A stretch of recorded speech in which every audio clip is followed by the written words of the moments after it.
Hello नमस्कार सबैजनालाई।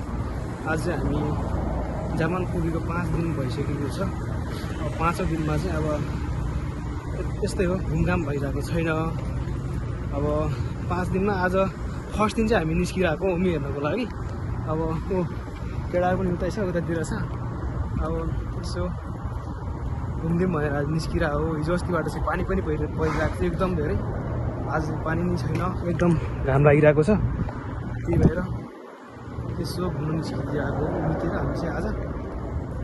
ठिक छ, अब नेपाल भन्दा त जापान नै राम्रो छ हैन घुम्नको लागि। त्यही भएर जापान चाहिँ अब आउनै पर्यो, नेपालमा कामै छैन बसेर। त्यही हो चान्स चाहिँ गुमाउनु भएन।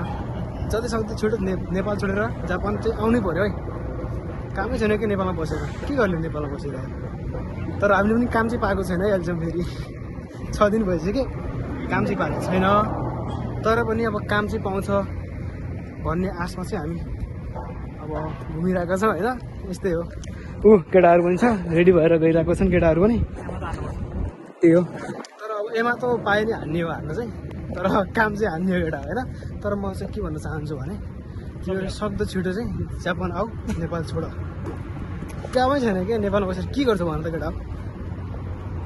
त्यही हो। त्यही भएर अब देशको माया चाहिँ मनमै छ होइन, माया चाहिँ त्यसको नै लाग्छ। तर पनि अब नेपालमा त्यस्तो सोचे जस्तो चाहिँ छैन। त्यही भएर अब नेपाल छोडेर विदेश, जापान, अस्ट्रेलिया, अमेरिका, क्यानाडा जहाँ भयो नि जाऊ कि केटाहरू। तर नेपालमा चाहिँ नबस है। ल ब्लग कन्टिन्यू हुन्छ। अहिलेको लागि चाहिँ यति नै भन्न चाहन्छु। अब हामी उही पुगेर फेरि यसैमा नेक्स्ट भिडियो चाहिँ गर्छौँ है। ओके।